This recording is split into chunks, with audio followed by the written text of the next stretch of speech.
Shri Janardan Swami career academy Kopargaon यांच्या वतीने स्पर्धा परीक्षा तसेच पोलीस भरती व आर्मी भरतीसाठी विशेष मार्गदर्शन व प्रेरक सत्राचे आयोजन करण्यात आले होते। हा मार्गदर्शन कार्यक्रम शनिवार दिनांक 30 जानेवारी 2026 रोजी दुपारी 12 वाजता श्री जनार्दन स्वामी करिअर अकॅडमी कोपरगाव येथे पार पडला होता। या कार्यक्रमासाठी अनुभवी व यशस्वी अधिकाऱ्यांची प्रमुख उपस्थिती लाभली होती। श्री समाधान साळुंके पोलीस उपनिरीक्षक धुळे आणि श्री दीपक रोठे पोलीस उपनिरीक्षक कोपरगाव शहर यांनी प्रमुख मार्गदर्शक म्हणून विद्यार्थ्यांना मार्गदर्शन केले होते। तसेच श्री विशाल चव्हाण व श्री अकीब इनामदार शिर्डी पोलीस यांची उपस्थिती लाभली होती। याशिवाय मुख्य प्रशिक्षक अधिकारी वरिष्ठ विभाग अभियंता रेल्वे इंजिनियर मध्य रेल्वे भारत सरकार यांच्या मार्गदर्शनामुळे विद्यार्थ्यांना स्पर्धा परीक्षेतील संधी तयारीची योग्य दिशा शिस्त सराव व यशाचे मंत्र समजावून सांगण्यात आले होते। पोलीस व सैन्य भरतीसह विविध स्पर्धा परीक्षांची तयारी करणाऱ्या युवकांसाठी हा कार्यक्रम अत्यंत उपयुक्त ठरला। तसेच यशस्वी अधिकाऱ्यांच्या प्रत्यक्ष अनुभवातून विद्यार्थ्यांना मोठी प्रेरणा मिळाली। करण्याचा प्रयत्न करतो। आलं लक्षात? आपण स्वतःला फॉलो करत नाही, आपण दुसऱ्याला फॉलो करून पुढे जाण्याचा प्रयत्न करतो। चांगली गोष्ट आहे, परंतु त्या अगोदर सर्वांनी आपल्याला ओळखायला शिका, आपल्यामध्ये काय आहे। छोटीशी कृती आहे, परंतु याच्यातून मला तेच सांगायचं। एक छोटी गोष्ट सांगतो मित्रांनो।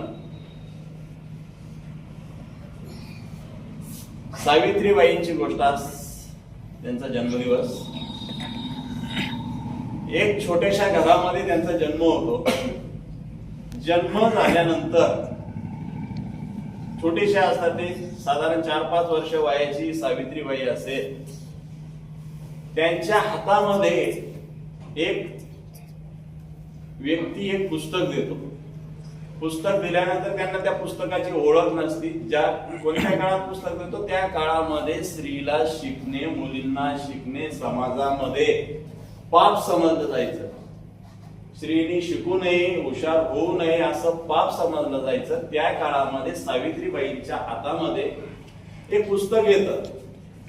ते पुस्तक त्यांना वाचता येत नाही, परंतु त्यांना काहीतरी त्यात विलक्षण वाटतं, काहीतरी यामध्ये आहे। ती सावित्रीबाई ते पुस्तक जपून ठेवते, पुस्तकांचे पानं चाळते। चाळता चाळता त्यांच्या वडिलांच्या लक्षात येतं, अरे ही काहीतरी पुस्तक चाळते। वडिलांना वाटतं हे धर्माच्या विरुद्ध करते, आपला धर्म पाठवून जातो। ते पुस्तक वडील घेतात, परंतु सावित्रीबाई परत ते पुस्तक स्वतःकडे ठेवते आणि जपून ठेवते। त्यांना वाचता येत नव्हतं, परंतु आवड होती, त्यांच्याकडे एक ध्येय होतं, आपण काहीतरी केलं पाहिजे, बुद्धी होती। आणि अशामध्ये वय वर्ष 9 असताना त्यांचं क्रांतीसूर्य महात्मा ज्योतिबा फुले यांच्यासोबत लग्न होतं। लग्न झाल्यानंतर महात्मा फुले त्यांना सांगतात, काहीतरी केलं पाहिजे, तुम्ही शिकल्या पाहिजे, वाचन केलं पाहिजे। परंतु त्यांना शिकवण्यासाठी त्यांच्याच घरात सासू सासरे हे विरोध करतात। मग महात्मा फुले काय करतात, यांना विचारून घेतात, शिकायचंय का? यांची तयारी असते, शिक्षण घ्यायचं आहे। मग महात्मा फुले घरातले सगळे झोपले की त्यानंतर सावित्रीबाईला शिकवतात, त्यांना अक्षर ओळख करतात। आणि त्यांची जशी जशी अक्षर ओळख होते तसं तसं त्यांचं पुस्तक, जे अक्षर त्यांचे मित्र बनतात, ते अक्षर त्यांना मोती वाटू लागतात। त्या अक्षरातून ते वाचन करतात आणि अशामध्येच महात्मा फुलेंना वाटतं आपण मुलींसाठी काहीतरी केलं पाहिजे। तर मुलींची पहिली शाळा जी पुण्यामध्ये भिडेवाड्यामध्ये टाकली, ती पहिली शाळा टाकतात। त्या काळामध्ये शाळा टाकणं तर दूरच, मुलींना शाळेपर्यंत आणणं फार मोठी गोष्ट होती। मग शाळेपर्यंत आणायचंय तर आणलं, 2-4 मुली तयार झाल्या, आणल्यानंतर त्या मुलींना शिकवायचं कुठे, हा मोठा प्रश्न। पण सावित्रीबाई शिकलेल्या होत्या थोड्याशा। महात्मा फुले यांना एक दिवस असे बसलेले असतात, विचार मग आता काय करायचं। मग सावित्रीबाई त्यांना विचारते, काय झालं, मी काही मदत करू शकते? महात्मा फुले त्यांना म्हणते, निश्चितच तू मदत करू शकते। मग ते सांगतात, शाळेवर शिकवायला कुणीतरी एक महिला पाहिजे, महिला शिक्षक पाहिजे। आणि असं म्हटल्यानंतर सावित्रीबाई म्हणते मी निश्चितपणे शिकवणार. आणि त्या तयार होतात आणि शिकवण्यासाठी ते ज्या वेळेस चालू होतात त्यावेळेस समाज त्यांना प्रचंड विरोध करतो. प्रचंड म्हणजे विरोध असा असतो त्या ज्यावेळेस जातात लोकांना माहित होतं हे शिकवायला जातात लोक शिव्या द्यायला सुरुवात होतात. वाईट वाईट शिव्या देतात.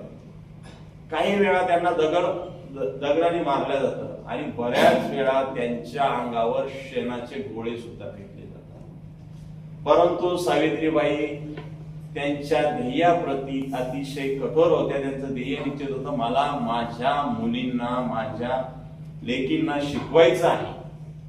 म्हणून त्या रोज जाताना एक साडी पिशवीमध्ये घेऊन जायच्या. लोक जाताना शेण फेकायचे. शाळेच्या बाहेर गेल्यानंतर त्या साडी बदलायच्या आणि स्वच्छ साडी घेऊन मुलींना शिकवायच्या. अशा करत करत त्या भारतातल्या पहिल्या महिला स्त्री शिक्षिका मुख्याध्यापिका झाल्या. आणि त्यांनी तुम्ही जे बसलेले आहे ना सगळ्यांसाठी शिक्षणाची द्वार खुलली. गोष्ट फार प्रेरणादायी आहे.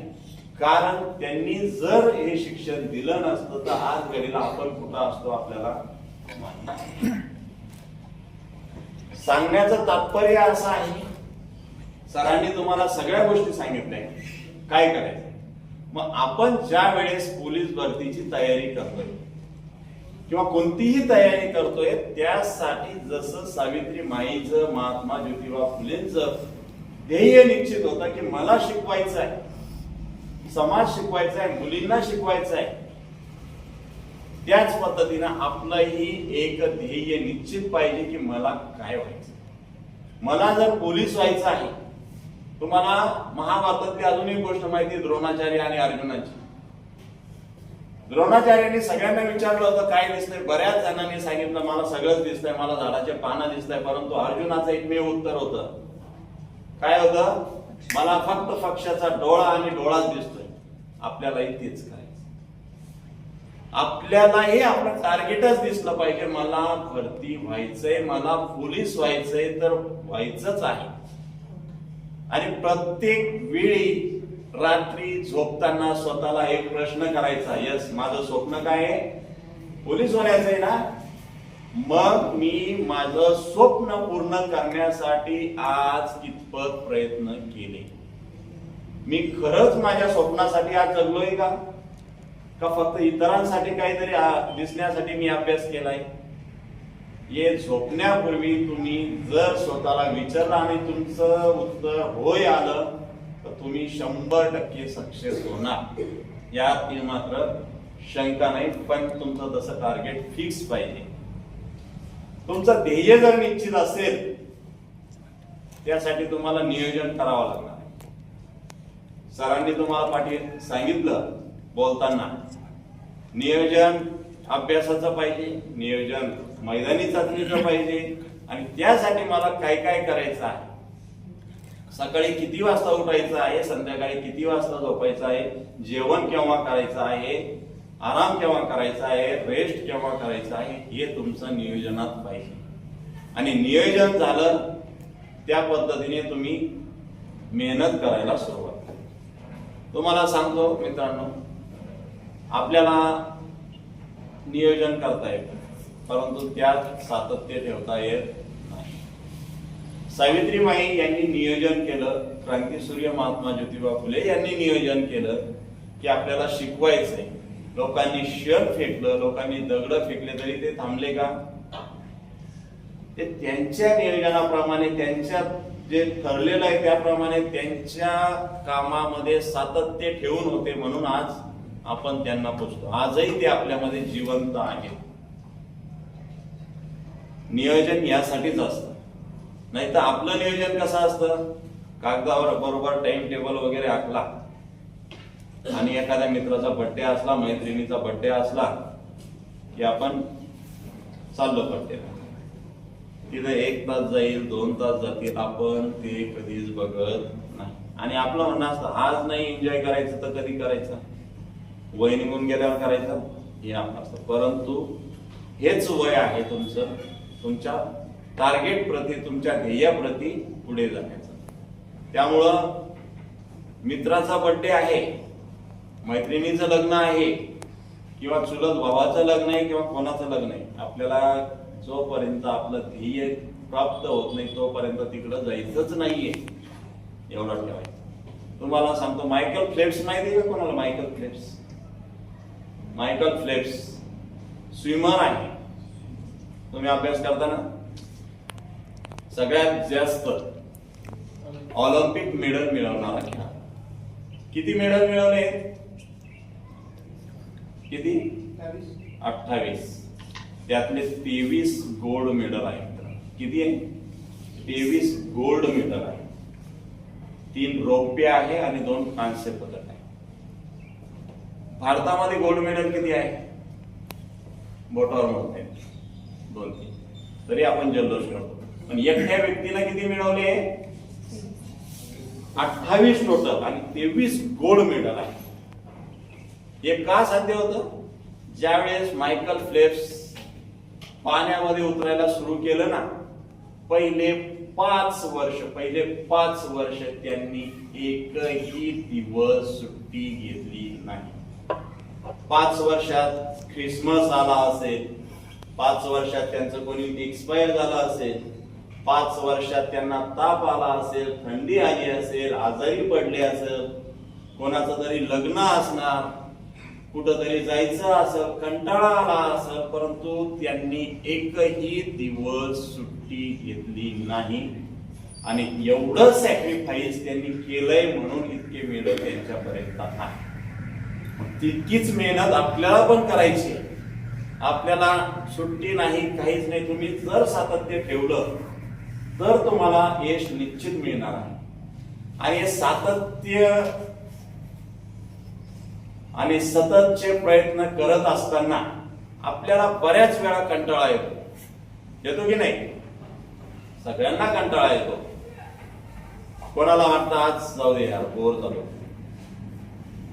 कोणाला वाटतं नको, आज 3 राऊंड मारले, 4 राऊंड मारले, भरपूर झालं, आता प्रॅक्टिस नको, पाय दुखायला लागले, गुडघा दुखायला लागला, अभ्यासाचं कंटाळा आला, झोपच येते आहे, चला थोडस रील्स बघून घेऊ. असं ज्या वेळी प्रत्येकाला वाटेल त्या वेळी प्रत्येकाने फक्त एकच विचार करायचा. रोज सकाळी उठून माझी आई काय करते, रोज सकाळी उठून झाडझूड करते, अंगण झाडते, चहा करते, कॉफी करते, माझा बाप काय करतो, दूध काढतो, दूध आणून डेअरीवर टाकतो, शेतातले सर्व कामं करतो, रात्री झोपतो, परत सकाळी उठून तेच काम करतो. कुणासाठी करतो?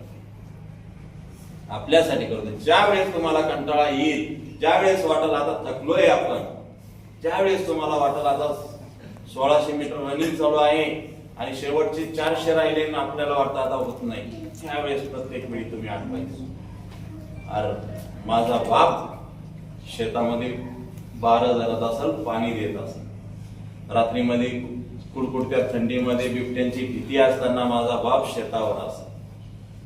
हा त्यावेळी विचार करायचा, प्रॅक्टिस करताना विचार करायचा, अभ्यास करताना विचार करायचा. ज्यावेळी तुम्ही हा विचार करणार ना, त्यावेळेस तुमचा आळस निघून जाईल, तुमचा कंटाळा निघून जाईल, तुमच्यात अजून ऊर्जा येईल.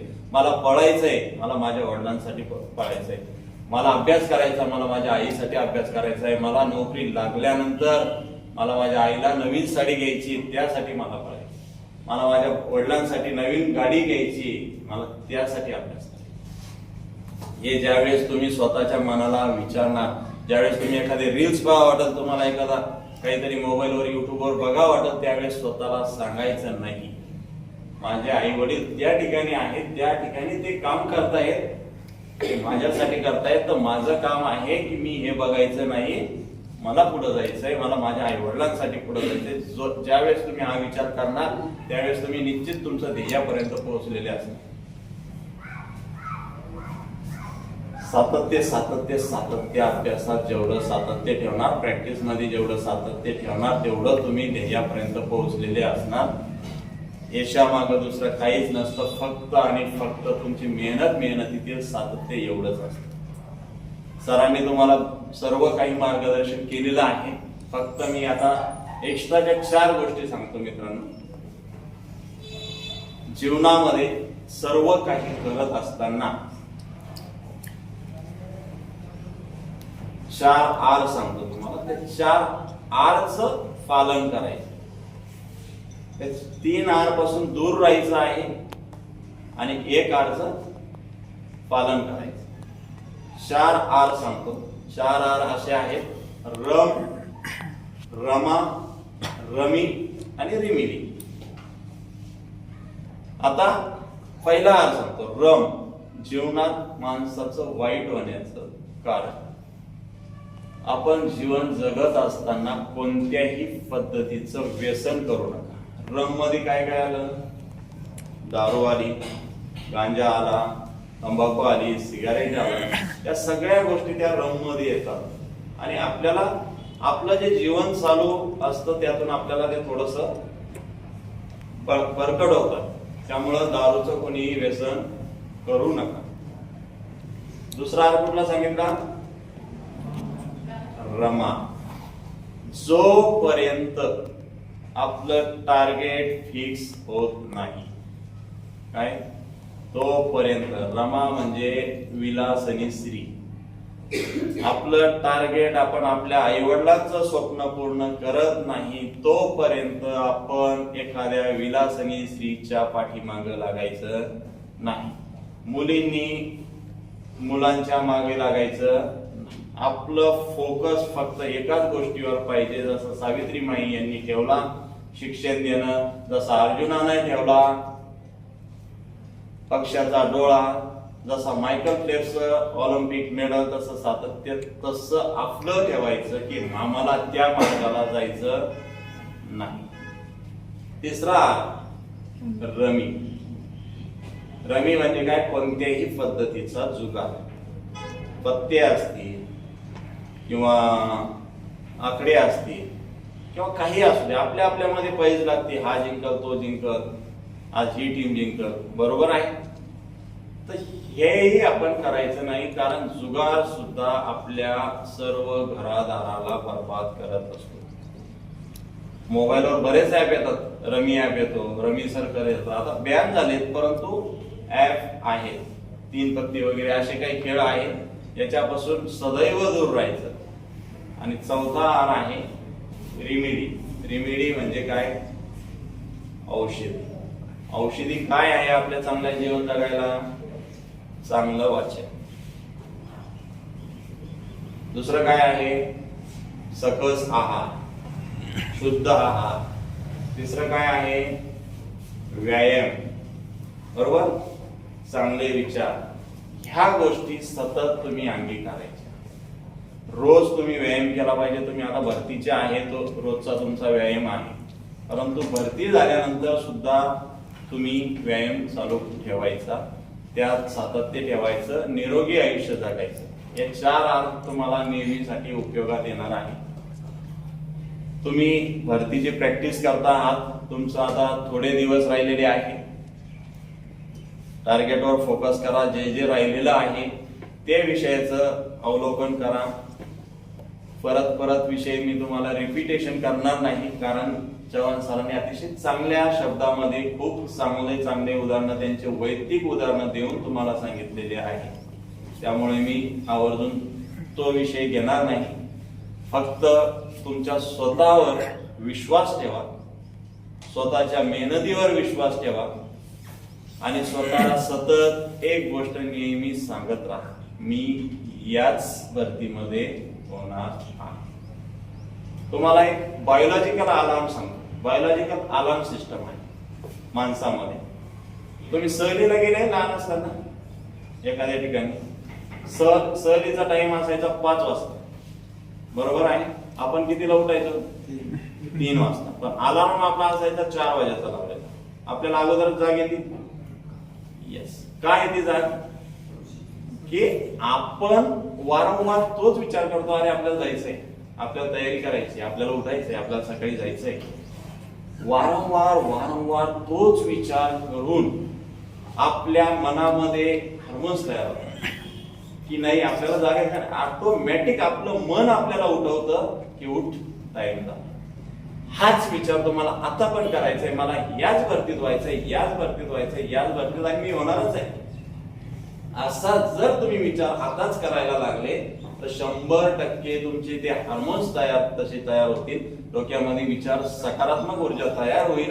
ते तयार झाल्यानंतर तुमची प्रॅक्टिस त्या दृष्टीने चालू होईल आणि ती प्रॅक्टिस चालू झाल्यानंतर निश्चितपणे तुम्ही याच भरतीमध्ये इथंच भरती होणार आणि उद्याचं लेक्चर तुम्ही या ठिकाणी घेऊन इथंच बोलणार. तुम्ही विद्यार्थ्यांना सरांसारखं मार्गदर्शन करायला इथूनच चालू होणार.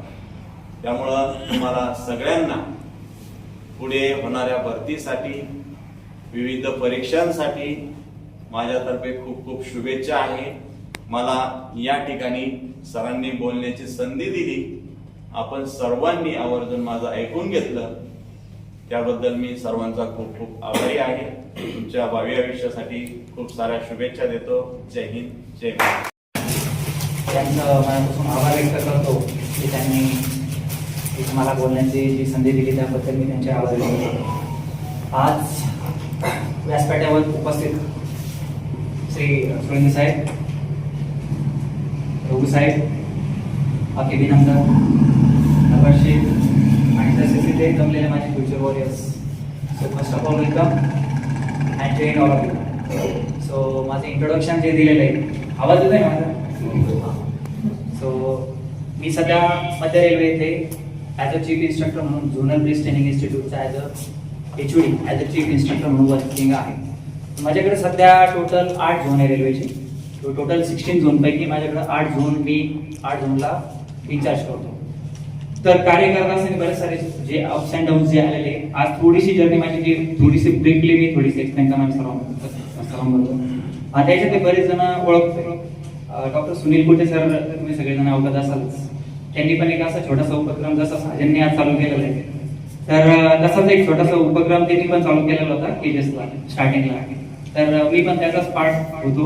मी पण मुलांना असंच एक सोशल ऍक्टिव्हिटी म्हणून आज मी पण त्याचा एक छोटासा कंट्रीब्युशन होतो. एक छोटासा कार्याचा वाटा माझा पण होता त्याच्यामध्ये. ज्यावेळेस आम्ही बरेच सारे आता इथं मुलं आहेत, तेजस वगैरे आहे, ते ओळखतात. सो माझी जी जर्नी चालू झालेली आहे ती पण असे थोडीशी अप्स अँड डाऊन जी चालू झालेली जे माझ्या लाईफमध्ये आलेले थोडेसे एक सृष्टी मी तुमच्याबरोबर मांडणार आहे. एक्झामला मला वाटतं आता भरतीचा जो चालू होणार आहे तुमचा श्री गणेश 20 तारखेला चालू होत मला वाटतं आहे ना. आणि आज तुम्ही ह्या अकॅडमीमधून बरेच जण आता गेल्या 6-7 महिन्यापासून मेहनत करत असणार आहे.